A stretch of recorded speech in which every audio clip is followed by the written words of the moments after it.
Bien le bonjour, j'espère que vous allez bien.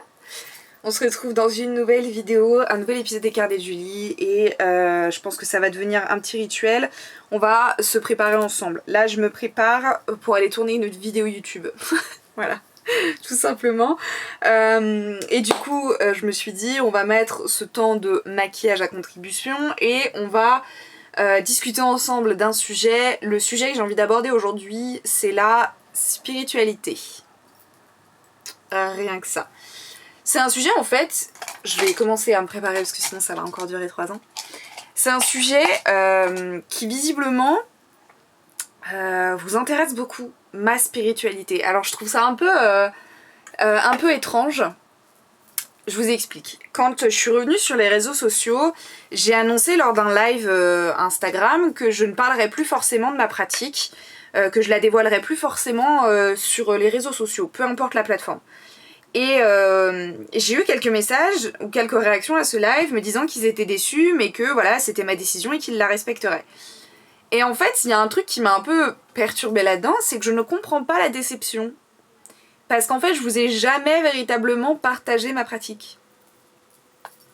Enfin ça fait un moment en tout cas que c'est pas arrivé. C'est-à-dire que en fait cette vidéo que je veux faire aujourd'hui, je voudrais qu'elle fasse temporellement parlant suite à la vidéo sur mon parcours ésotérique que j'ai publié, je l'ai publié il y a 3 ans. Je l'ai publié le 11 mars 2020, donc ça fait vraiment tout juste 3 ans. Et dans cette vidéo-là, je vous parlais de mon parcours ésotérique de 0 au 11 mars 2020. Et je vous parlais notamment de la Wicca. Et en fait, j'aimerais faire une suite à cette vidéo. Pourquoi ? Parce que beaucoup de personnes qui découvrent ma chaîne YouTube me découvrent avec cette vidéo. Et du coup, comme je parle de la Wicca, ils vont pas forcément chercher plus loin, et notamment dans les vlogs, etc. Et ils vont pas se rendre compte et savoir que je ne m'identifie plus en tant que Wiccan. C'est-à-dire qu'aujourd'hui, la vidéo, elle a 37 000 vues, plus de 37 000 vues. Elle a plus de 1000 j'aime. Et il y a beaucoup de personnes parmi ces gens-là qui ensuite débarquent sur mes réseaux sociaux, notamment sur mon compte Instagram, et qui viennent me poser des questions en rapport avec la Wicca. Et ça commence à me saouler. Et je sais que c'est pas de leur faute, c'est de la mienne entre guillemets, parce que j'ai jamais fait cette vidéo que je fais à l'heure actuelle où je me pose et où je fais un update, on va dire, parce que j'en ressentais pas le besoin et j'en trouvais pas l'intérêt. En fait, en général, quand je vous parlais de ma pratique, je le faisais de manière assez intime, notamment sur Instagram ou alors parfois dans le Coven, ou alors dans des vlogs où je vous parlais, par exemple dans le vlog où je faisais l'hôtel pour la Morrigan, etc. Par exemple. Et je me suis jamais vraiment posée et j'ai fait ça en fait, et ce qui peut effectivement amener à de la confusion. Donc cette vidéo sera épinglée sur mon compte YouTube, de manière à ce que les gens qui découvrent ma chaîne YouTube voit cette vidéo logiquement en premier et qu'il n'y ait plus de malentendus, puisque je le dis maintenant de manière à ce que voilà, les gens n'aient pas à attendre la fin de cette vidéo. Je ne m'identifie plus en tant que Wiccan. Me poser des questions sur la Wicca en message privé ou en commentaire YouTube malheureusement vous servira à rien parce que je n'y répondrai pas. Voilà. Et du coup, pour revenir sur ce sujet de pratique, quand au final, cette vidéo où je vous parlais de mon parcours ésotérique, c'était véritablement la seule fois où je vous partageais véritablement ma pratique et où je mettais un nom sur ma pratique et où je disais, voilà, je me revendique comme Wiccan, je célèbre... je crois en un dieu et une déesse, je célèbre les sabbats, je célèbre les esbats. Voilà, j'ai pas non plus développé davantage. Mais ensuite, au-delà de ça, en fait, je vous emmenais pas avec moi dans un rituel ou quoi que ce soit. Enfin, j'ai pas souvenir en tout cas, corrigez-moi si je me trompe, mais j'ai pas souvenir véritablement de vous avoir ouvert véritablement les portes des coulisses de ma pratique. Et ça a été le cas pareil quand j'ai fait ce revirement et que je me suis désolidarisée de la Wicca. En soi, la seule chose que j'ai partagée avec vous, c'est la création de cet hôtel pour la Morrigan, parce que je travaillais avec la Morrigan, etc. Et voilà. Et en fait, du coup ça m'a un peu étonnée parce que vraiment je me suis dit bah ouais mais j'ai pas vraiment partagé en fait. Donc, bref, ça m'a un peu étonnée. Donc c'était pour ça que je voulais aussi faire cette vidéo. En fait cette vidéo ça va être un peu un couteau suisse. Je vais y parler du coup de mon souhait du coup de ne plus forcément parler de ma pratique. Et je vais vous faire un point temporel sur ce qui s'est passé après cette vidéo, après ce 11 mars 2020, pour les personnes qui du coup n'ont pas forcément suivi ou quoi. Donc, en mars 2020, j'ai un truc dans l'œil. En mars 2020, je me revendiquais donc Wiccan éclectique solitaire. Voilà, tout simplement. Du coup, à partir de ce moment-là, à partir du moment donné où en fait j'ai fait cette vidéo, je me suis ouverte au monde et je me suis ouverte à la critique, forcément. Parce que, on le sait, l'humain ne peut pas s'empêcher d'ouvrir sa bouche. Ça n'a pas duré bien longtemps avant que je commence à recevoir des messages ou des réflexions ou des commentaires me disant que j'étais pas vraiment Wiccan parce que j'étais pas initiée, que les Wiccans normalement sont initiés et blablabli et blablabla. Ce que, point de vue que je conçois tout à fait, parce que moi je suis pas une connasse et je peux prendre en compte les points de vue des différentes personnes. Voilà, maintenant que ça c'est dit. Donc voilà. En fait, il faut savoir que moi je suis une personne... j'aime bien dire que je suis un chihuahua, c'est-à-dire que j'aboie beaucoup mais je ne mords pas. De ce fait, en fait, quand les gens m'attaquaient, puisque c'est plus forcément le cas aujourd'hui, j'avais ce réflexe de rien faire. Je dirais pas que je tendais l'autre joue, faut pas déconner, mais je faisais rien. Donc c'est ce qui a fait aussi que du coup je suis devenue un petit peu une cible facile pour par exemple mon harcèlement quand j'étais au lycée, etc. Et du coup, forcément quand les gens ont commencé à attaquer ma pratique, j'ai pas forcément répondu. Et du coup, en fait, ça a fini par... j'ai fini par remettre en question ma pratique. Parce qu'en fait, moi, on m'a souvent répété que, à un moment donné, si t'as une personne qui te dit que t'es un âne, bah tu lui rigoles au nez. Si t'as deux personnes qui te disent que t'es un âne, tu commences à te poser des questions. Si t'as trois personnes qui te disent que t'es un âne, tu vas t'acheter une selle. Voilà, ça c'est un truc que mon père disait très souvent. Et je trouve... Pardon. Je trouve cette expression très vraie. Dans le sens où à un moment donné, si tu as plein de personnes qui te disent la même chose, bah faut peut-être prendre en considération cette chose.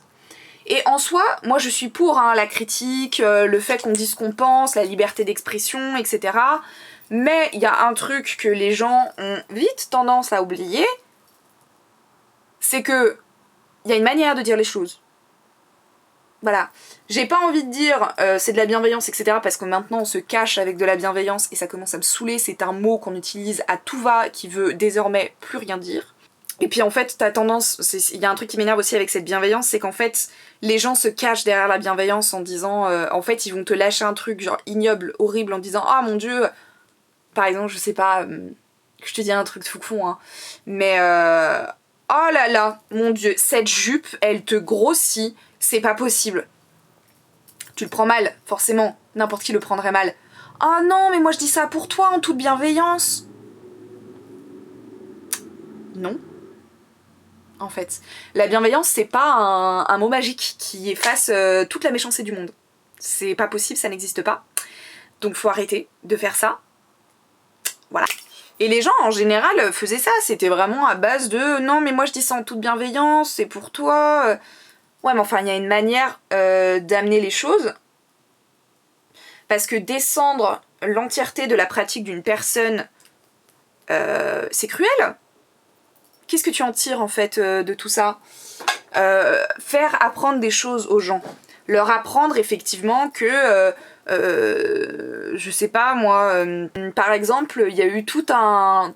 À cette époque-là, en 2020, il y a eu toute une histoire par rapport au fait que, moi j'ai appris ça en même temps en fait, que Scott Cunningham, qui est entre guillemets un peu le père de la Wicca, comment dire, de la Wicca solitaire éclectique, en fait au final il était pas super gentil et apparemment, je dis apparemment parce que moi j'ai pas de preuve de tout ça, j'ai pas lu d'écrit ni rien, mais en fait il aurait été initié dans un coven de Wicca traditionnel si je dis pas de bêtises, et en fait normalement t'as cette loi du silence, droit du silence, je sais plus comment ça s'appelle, le verbe veut pas partir, ça me saoule, voilà là ça me saoule, et en fait, il aurait pas respecté ça et du coup, il aurait en fait fait ses écrits, etc. Je mets des énormes pincettes sur ce que je dis parce que je suis pas tout à fait sûre exactement de ce que j'avance. Le fait est que moi j'ai appris ça comme ça. Et en fait, du coup, quand t'as des gens qui viennent t'attaquer et te dire « Ah, mon Dieu, tu parles de Scott Cunningham, tu es un monstre !» Déjà, genre, calmons-nous. À un moment donné... tu peux m'éduquer, mais t'es pas obligé de me hurler dessus en fait. T'es pas obligé de me dire que je suis une personne exécrable parce que j'ai fait une erreur dans ma vie et que j'étais pas au courant en fait. Voilà. On va se calmer, 5 secondes. Et donc en fait, du coup, à partir de ce moment-là, quand les gens ont vraiment commencé à attaquer ma pratique, moi du coup, je l'ai énormément remise en question. Je me suis énormément remise en question. Et je me suis dit effectivement que ce que je faisais c'était pas bien, que j'étais pas une bonne pratiquante, etc. etc. Et comme je disais, la critique je l'accepte, mais il y a une manière d'amener les choses. Et là j'ai trouvé que c'était assez cruel, et en fait parce que c'était répétitif dans les messages privés, etc.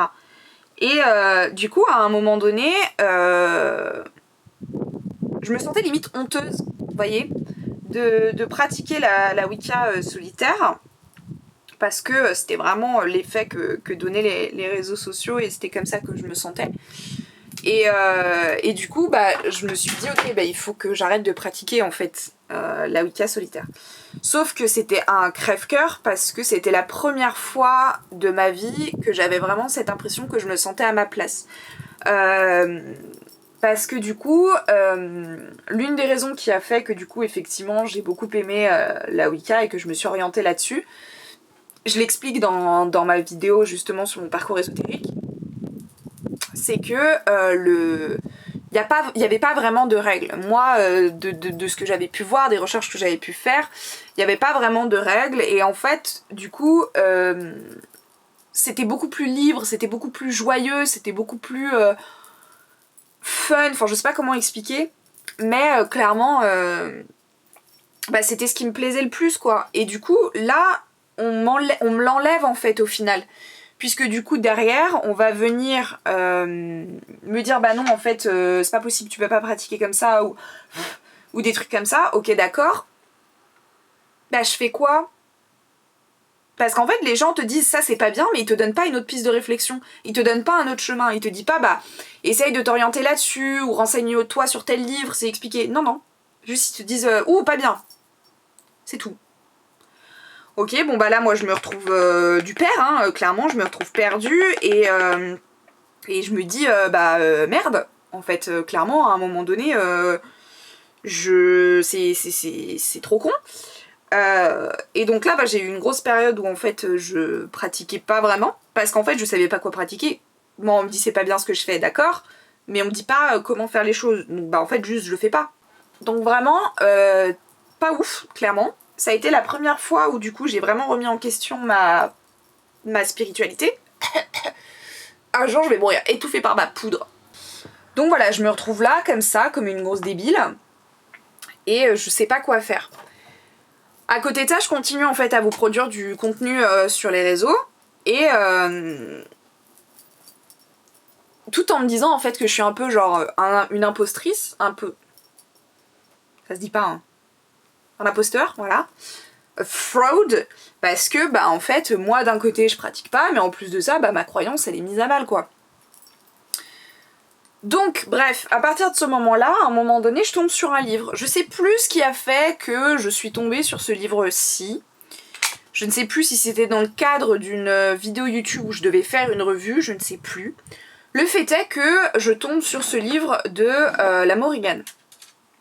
Et là, c'est genre comme une illumination. Parce qu'en fait, je pense sincèrement que c'était ce qui me manquait dans la Wicca. Parce que je vais pas vous mentir, j'avais beau me sentir à ma place, je sentais qu'il y avait quand même quelque chose qui me manquait. Et en fait, dans la Wicca, vous vénérez ce qu'on appelle le dieu et la déesse, qui peuvent prendre différents aspects. Voilà. Et moi j'avais besoin, je pense, de vraiment une figure fixe, entre guillemets, si on peut dire. Chose que j'ai retrouvée dans la Morrigan. Quand j'ai lu le livre, ça a vraiment été une sorte d'illumination, et déjà je me suis dit, mais attends, la manière dont est dépeint cette déesse, ce qu'elle peut représenter, ça correspond énormément à une façon que j'ai de voir la vie en fait. Et je sais pas, j'aurais pas su expliquer, mais c'était vraiment ouais, une évidence en fait, véritablement. Et donc là, j'ai commencé à véritablement faire des recherches sur cette divinité-là. Et j'ai commencé à faire, j'ai fait un rituel de dédication à la Morrigan et j'ai commencé à travailler avec la Morrigan. À ce moment-là, je ne me considérais pas comme... Donc en fait, à ce moment-là, je ne donnais pas de labellisation à ma pratique. À ce moment-là, je savais que je pratiquais la sorcellerie, donc j'étais une sorcière. Je savais que je travaillais avec la Morrigan. C'est pas pour autant que je me considérais comme une dévote de la Morrigan, parce que j'estime que il faut un level au-dessus, que je n'avais pas. Mais voilà, j'étais une sorcière païenne, finalement, puisque je travaillais avec une divinité païenne.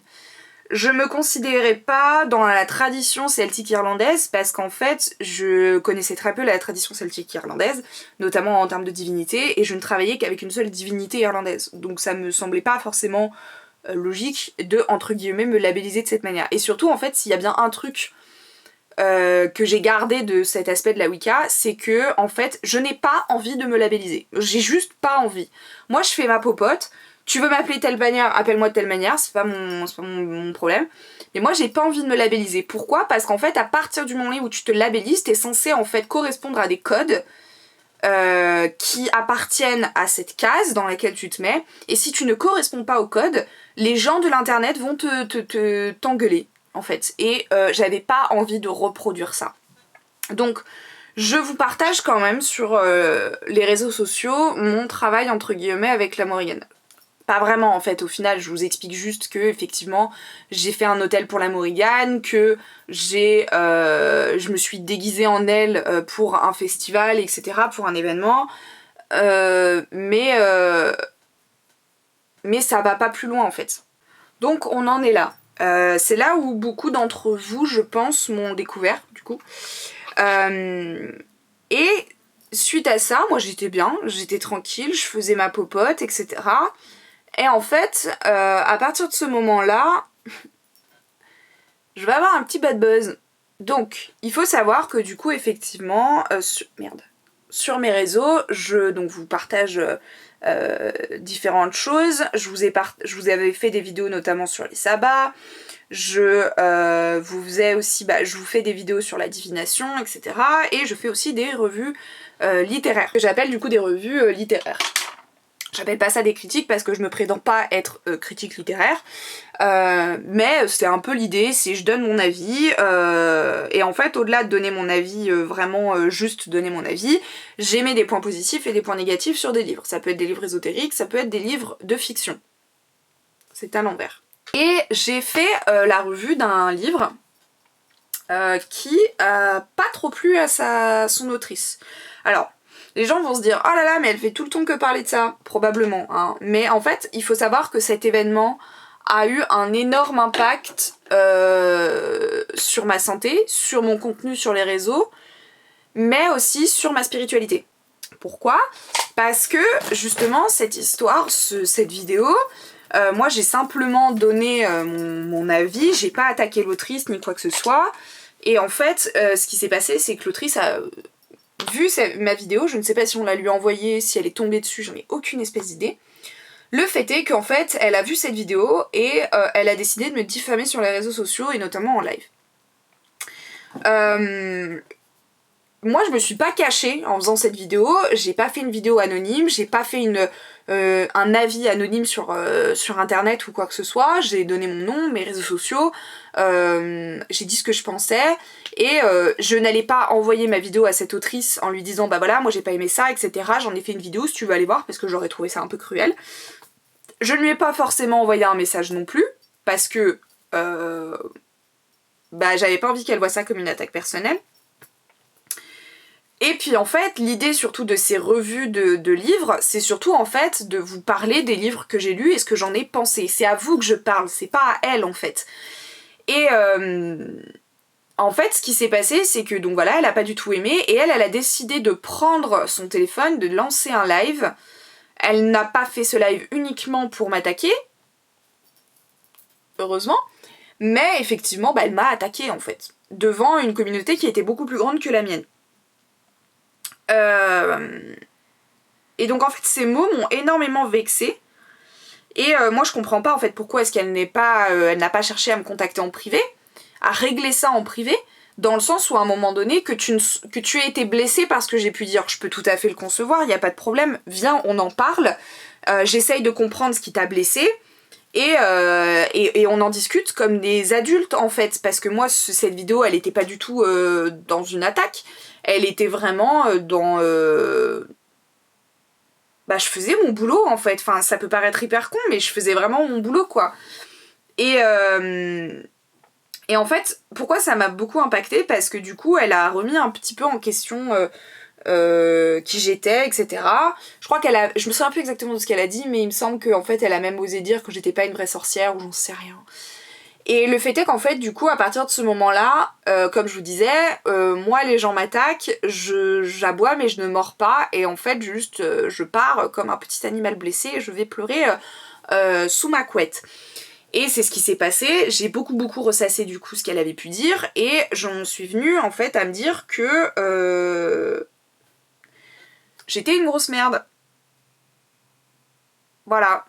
Parce que j'étais très fragile psychologiquement à ce moment-là, et mes cheveux, je les aime pas aujourd'hui, bref. J'étais très fragile psychologiquement à ce moment-là, et il faut savoir que quand je me dis je suis une grosse merde, je le dis sur tous les aspects de ma vie. Sentimentale, amicale, professionnelle et spirituelle. Donc là, à ce moment-là, je me suis dit... je suis pas une vraie sorcière, je fais n'importe quoi, c'est de la merde, je vous propose du contenu de merde sur les réseaux, je suis pas légitime. Bref. Suite à ça, je suis partie en dépression pendant à peu près 1 mois, quand même. Ce qui, en fait, a remis énormément de choses en question dans ma vie. Et quand je suis revenue, pareil, ça a remis en question mon contenu. Et en fait, à partir de ce moment-là, j'ai voulu énormément me protéger pour pas que de telles choses se reproduisent, et je me suis dit je vais essayer justement de peut-être pas forcément donner mon avis, mais enfin peut-être pas forcément moins donner mon avis, mais peut-être le faire différemment, ou je sais pas trop, mais vraiment ça a laissé comme une trace indélébile en fait sur mon contenu. Et donc c'était compliqué de repartir après, et notamment dans ma spiritualité, parce que en fait je me sentais plus du tout légitime dans la spiritualité. La deuxième chose qui m'a mise à mal, ça a été tout le drama qu'il y a eu autour du Coven.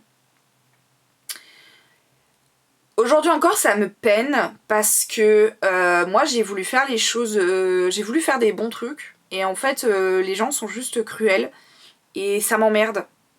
Voilà. Quand j'ai créé le Coven, c'était vraiment pour suivre l'idée pour laquelle j'ai décidé de démarrer sur les réseaux. J'ai décidé de partir sur les réseaux sociaux. Pourquoi ? Parce que j'étais à la recherche d'une communauté. J'avais pas eu cette chance d'avoir tous les outils qu'on a à l'heure actuelle sous la main pour débuter en sorcellerie. C'est-à-dire que moi j'avais pas tous ces livres, j'avais pas toutes ces informations sur internet, tous les réseaux sociaux justement aussi sur YouTube, etc. J'avais pas tout ça. Et donc, c'est pour ça que j'ai voulu faire, comme l'appelle Lisbeth, de la vulgarisation spirituelle pour pouvoir justement vous aider, parce que moi, entre guillemets, j'ai pas eu cette chance, si on veut. Et l'idée avec le Coven, c'était aussi ça. Je voulais vous donner la chance de vous donner un lieu où on pouvait tous se retrouver. Parce que c'est vrai que le Discord est une plateforme qui est vachement bien foutue pour ça. Là où Instagram est... Ah, je me suis mis le pinceau dans l'œil. Je disais, là où Instagram et YouTube ne sont pas forcément adaptés pour ça, pour discuter tous ensemble d'un sujet et partager nos pratiques, évidemment tout en tolérance et, j'allais dire en bienveillance, mais on sait que je n'apprécie pas ce terme, mais en tout cas, de la bonne manière, voilà. Vous savez quoi, ça fait 10 minutes que je parle, dans le vide j'avais pas enregistré. Je sais plus ce que je disais du coup. Putain, merde. Et en fait, avec le Coven, ce qui a fini par se passer, c'est que il y a certaines personnes, des puristes, nous allons les appeler comme ça, qui n'ont pas apprécié que j'appelle le Coven un Coven. Parce que pour eux, c'était des gens qui pratiquent ensemble, et quand il n'y a pas de pratique, bah, c'est pas un Coven, etc. Sauf que moi, je suis pas conne. Enfin, je pense pas l'être. Et j'ai fait mes recherches en fait quand j'ai décidé de créer le Coven et que j'ai décidé de trouver un nom à ça. J'ai fait mes recherches et j'ai décidé de l'appeler Coven parce que dans la définition première du terme, le terme Coven signifie rassemblement. Voilà. Et d'ailleurs, le terme Coven a donné derrière le terme couvent, qui n'a rien à voir avec la sorcellerie, finalement. Ça a à voir avec la religion, ça d'accord, mais ça n'a rien à voir avec la sorcellerie. Donc, pas fondé, finalement. Et donc, en fait, à ce moment-là, les gens m'ont attaqué là-dessus. J'ai eu toute une vague du coup de harcèlement sur Instagram et qui était pas fondée en fait véritablement, c'est ça le pire. Donc en fait moi j'ai essayé d'avoir des conversations d'adultes avec ces personnes-là et de comprendre ce qui les dérangeait et de leur prouver en fait que bah, moi non seulement je ne souhaite pas à mal, mais que au-delà de ça leur reproches ne sont pas fondés parce que j'ai fait mes recherches, etc. Et j'ai même envoyé à certains des liens, des définitions, etc. et de l'étymologie, et nanani et nanana. Malgré tout, ça n'a pas plu. Voilà. Malgré tout, je me suis quand même pris une vague de harcèlement sur Instagram, et c'était des gens qui regardaient mes stories, en fait. Sur Instagram etc. Et puis ça osait pas m'identifier en fait. C'est vraiment on se cache derrière un écran, on fait tout en secret, on fait comme des mean girls en fait au lycée, et puis par contre ça ouvre pas sa grande gueule en public et ça dit pas les choses devant tout le monde véritablement quoi. Et moi j'ai toujours dit, si en fait y a des choses que tu ne peux pas dire sociétalement parlant, ce n'est pas acceptable. Si tu sais que c'est pas correct, etc., à quel moment tu te dis que c'est normal de le faire derrière un écran? À quel moment tu te dis qu'en fait t'es caché derrière ton écran donc il n'y aura pas de répercussions? Surtout que maintenant on sait que on peut vite retrouver une adresse IP, etc. Donc loupé. C'est con, mais voilà. Et aujourd'hui, les gens qui sont auteurs de cyberharcèlement sont plus facilement punissables que ça l'était il y a encore plusieurs années. Et c'est allé loin parce que c'est allé jusqu'à une infiltration du Coven. Parce qu'en fait, quand j'ai lancé le Discord, j'avais un compte Instagram dédié au Coven. Et en fait, le lien du Discord était à la portée de main de tout le monde en fait, sur la bio du Discord. Et ce qui faisait qu'en fait on pouvait facilement accéder au serveur. Et les gens ont pris des screens du serveur pour ensuite derrière se foutre de notre gueule sur d'autres serveurs Discord. Vraiment on est sur de la mean girl de lycée en fait. Et c'est allé jusque là. Et on a dû virer des personnes du Discord, etc. Et en fait, ça m'a vraiment fait chier. Ça m'a fait mal au cœur. Parce que j'ai beaucoup travaillé sur ce serveur. J'y ai passé des nuits blanches. Je me suis creusé le crâne. Et j'ai fait ça de manière gratuite. Et très altruiste, parce qu'en fait l'entrée du Coven était gratuite, je le donnais à tout le monde, je donnais la possibilité aux gens d'avoir accès à des informations de manière gratuite, et en fait c'était limite si on me crachait pas à la gueule, si on ne crachait pas à la gueule du travail que j'avais fourni. Et bah c'est chaud quoi. Et surtout pour un début pareil, pour un lieu qui se veut dans la tolérance et dans l'acceptation, pas ouf. Et en fait ouais, ça m'a foutu un énorme coup au moral. Et ça m'a vraiment cassé les pieds.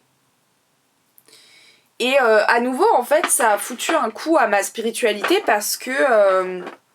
parce qu'en fait, je me suis dit, mais à nouveau, c'est mon cerveau qui est mal foutu. Et en fait, je me dis, ok, peut-être qu'il y a une part de vérité, en fait, dans ce qu'il dit, dans ces termes un peu durs. Attendez, je m'ai mis du crayon dans l'œil. Mais voilà. Du coup, je disais, oui, peut-être qu'en fait, il y a un fond de vérité, peut-être qu'ils ont raison, que parce que je ne suis pas une prêtresse de quoi que ce soit, je ne suis pas légitime à, entre guillemets, éduquer des gens ou quoi que ce soit. Et donc, ouais, ça a mis un énorme coup à ma spiritualité, en fait. Le dernier coup de massue, ça a été les réseaux sociaux de manière générale. En fait, comme je disais, les gens se cachent derrière les réseaux sociaux. Et ce qu'ils vont avoir tendance à dire, c'est ce que tu fais, c'est pas bien, moi je fais mieux. Et c'est tout. Ils vont pas te dire comment t'améliorer, etc. Ils vont pas te dire, ok, fais peut-être plutôt ça. Là, tu le fais pas bien, attends, je te montre. Voilà. Et du coup, forcément, t'as surtout énormément cette impression que, et ça c'est un truc que j'ai remarqué, cette impression que tout le monde fait mieux que toi. Mais pas seulement dans la spiritualité, hein, dans plein de trucs. Là je prends l'exemple de la spiritualité parce que c'est le sujet du jour, mais dans plein de trucs, hein, dans la vie de tous les jours, etc. Moi quand je vois des gens qui réussissent à coupler vie de famille, vie professionnelle, qui ont 3 enfants, 2 chiens... qui ont des métiers de 8-18 et qui arrivent à partir en vacances, en week-end à l'autre bout du monde et que moi j'arrive même pas à joindre les deux bouts et à payer mon loyer, ça attaque mon moral aussi. Et dans la spiritualité, c'est aussi le cas parce qu'en fait avec l'avènement des réseaux sociaux, enfin de la spiritualité sur les réseaux sociaux et cet effet de mode qu'a eu la sorcellerie, puisque oui, c'est un effet de mode, il faut l'avouer, tout le monde a voulu y aller de son grain de sel et je fais partie de ces gens où en fait du coup t'as toujours cette impression que la spiritualité des autres est toujours meilleure que la tienne. L'herbe est toujours plus verte ailleurs. Et du coup que en fait toi à contrario t'as cette impression que ce que tu fais c'est pas bien et que du coup en fait t'es pas une bonne sorcière ou quoi que ce soit. Que tu vois les gens célébrer les esbats, les sabbats tout le temps, n'en louper aucun et c'est merveilleux et c'est fantastique et toi en fait t'arrives même pas à faire au moins un sabbat sur 2 quoi. Et puis t'as les gens pareil hein, qui te disent moi je suis une bonne sorcière parce que je fais ceci, parce que je fais cela et en fait toi t'arrives même pas à faire des trucs tout cons comme je sais pas, faire un petit rituel le matin en buvant ton café, à dire 2-3 mots, etc. Donc t'as toujours cette impression, et c'est pour ça que j'ai beaucoup galéré et j'en avais fait des vidéos à ce sujet, à intégrer en fait ma... Qu'est-ce que c'est ? Ça l'a depuis combien de temps ça ? Je disais à intégrer ma vie spirituelle à ma vie profane, et je galère toujours autant. Et du coup, en fait, quand tu commences à voir tout ça, à nouveau, en fait, c'est un automatisme et tu te mets à comparer. à ta vie, à ta spiritualité, à la manière dont toi tu pratiques, et t'as juste l'impression d'être une grosse merde. Voilà. Et du coup, t'as juste l'impression que oui, effectivement, ta spiritualité, elle est pas ouf, c'est nul ce que je fais, je suis pas une bonne sorcière, etc. Donc, pas incroyable, quoi. Et c'est aussi pour ça que j'ai décidé de faire une pause des réseaux, là, pendant 1 an, parce que, au-delà du fait que je me sentais pas légitime parce que je ne pratiquais plus, en fait, j'avais juste plus forcément envie d'être consommatrice de contenu ésotérique. Voilà. Parce que, effectivement, j'avais plus envie de ça. J'avais plus envie de me sentir mal dès que je voyais quelqu'un pratiquer parce que moi, je ne pratiquais pas, etc. Et j'avais pas envie que vous vous sentiez mal à me voir pratiquer, par exemple, à me voir vous partager telle ou telle chose parce que vous aviez pas le temps de le faire, vous aviez pas l'énergie de le faire, et j'avais pas envie que vous vous sentiez mal. J'estime que quand on est sur les réseaux sociaux, on a une certaine responsabilité, et je n'avais pas envie de ça en fait. Donc il m'a fallu un moment avant de trouver un équilibre et de faire en sorte justement de... moi, ne pas me sentir mal sur les réseaux sociaux, faire en sorte que vous ne vous sentiez pas mal sur les réseaux sociaux, et je pense que le compromis du coup que j'ai trouvé est le bon, c'est en fait simplement de ne pas parler de ma pratique. De cette manière, je ne reçois pas de critiques, puisque je n'en parle pas. Donc les gens ne peuvent pas m'attaquer là-dessus. Ils pourront m'attaquer sur d'autres choses, mais pas là-dessus. Je ne vous ferai pas vous sentir mal parce que, en fait, vous avez aucune idée de ce que je fais, véritablement dans ma pratique. Aujourd'hui, je me considère comme une sorcière païenne, c'est comme ça que je me décris sur les réseaux sociaux, mais je ne vous dis pas ce que je fais véritablement, si je célèbre les esbats, si je célèbre les sabbats, si je travaille avec une divinité, quel type de sorcellerie je pratique, tout ça je ne vous le dis pas, que ce soit sur Instagram, sur YouTube ou sur d'autres plateformes, pour la simple et bonne raison que je ne veux pas m'exposer à cette critique, premièrement. Deuxièmement, je ne veux pas en fait que vous ayez cette impression que ma pratique est géniale, etc. parce que c'est pas vrai. Et voilà, et en fait je me rends compte que ça me manque pas forcément, en fait. Vraiment pas véritablement. Et du coup je pense avoir trouvé ce bon compromis qui fait que je peux en fait quand même malgré tout vous faire du contenu sur les réseaux, et l'une des choses aussi qui a fait que je suis revenue sur les réseaux sociaux, c'est que j'ai arrêté de suivre des gens de la communauté ésotérique. Ou enfin, qui montrent véritablement leur pratique. Voilà. Parce qu'en fait, j'avais pas envie de me sentir mal. Voilà, j'avais pas envie de voir les photos de gens qui font tel sabbat, alors que moi j'ai pas pu le faire parce que par exemple j'étais en PLS dans mon canapé parce que j'avais une méga migraine, quoi. Ce genre de truc. Et c'est de la protection en fait. C'est une chose que j'ai mis en place. Et pour l'instant j'en suis très satisfaite. À voir si sur la durée ça change ou pas. Mais pour l'instant j'en suis très satisfaite. Donc à l'heure actuelle, en termes de spiritualité, voilà où j'en suis. Je continue à construire ma spiritualité parce que je pense que c'est quelque chose qui ne sera jamais terminé. Pour la simple et bonne raison que on continue d'apprendre toute notre vie sur différents aspects et on change. Des événements de notre vie font que on va évoluer et tous les aspects de notre vie vont évoluer avec. Notre manière de voir la vie, notre manière de communiquer avec les gens, et aussi notre manière de croire.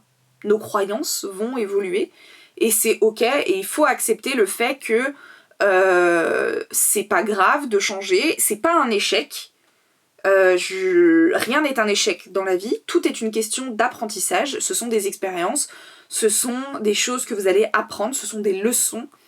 Et encore plus dans la spiritualité où en fait on continue d'apprendre et c'est ok et c'est normal.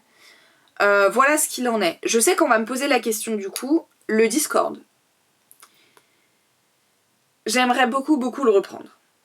Je crois que c'est l'une des choses qui me manquait le plus, je pense, sur les réseaux sociaux quand j'ai fait cette pause. C'est le Discord. Simplement, l'une des raisons qui a fait que j'ai cessé d'être sur le Discord et que je l'ai laissé un peu mourir, c'est que c'est très chronophage. Ça prend énormément de temps, et c'est du temps que je ne peux pas consacrer à autre chose, notamment à ma vie profane par exemple, mais aussi à d'autres contenus sur les réseaux sociaux. J'ai pour projet de le reprendre, je vais être très claire avec vous, je ne sais juste pas quand, j'ai une idée de comment, mais faut encore que je peaufine ça, mais je n'ai pas de date à vous donner sur la véritable réouverture du Coven, sur la reprise du Coven finalement.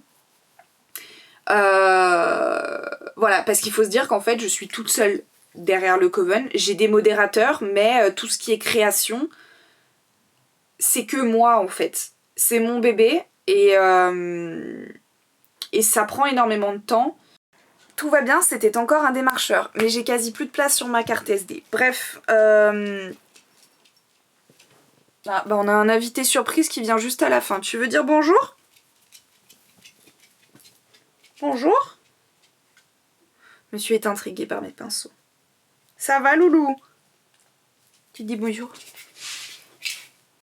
Du coup, je disais, il n'y a que vous qui pouvez véritablement savoir ce qu'il vous faut comme pratique déjà dans un premier temps. J'ai pété mon pompon. Donc du coup je disais, avant que je pète mon pompon, qu'il n'y a que vous en fait qui pouvez véritablement savoir ce qui vous convient, etc.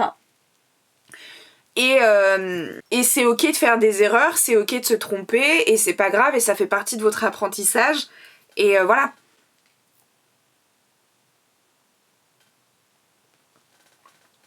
Et surtout, protégez-vous sur les réseaux sociaux, faites attention aux critiques qu'on peut vous donner, parce que les gens peuvent vite être cruels. Donc et puis écoutez, voilà, je pense qu'on a fait le tour. Je vais terminer cette vidéo ici. J'espère du coup que vous l'avez quand même appréciée. Moi je vous fais plein de bisous, je vous dis à la semaine prochaine dans une nouvelle vidéo. Et puis en attendant, prenez soin de vous parce que c'est très très important. Autant de votre santé physique, mentale et spirituelle. Ne l'oublions pas. Voilà, je vous fais plein de bisous.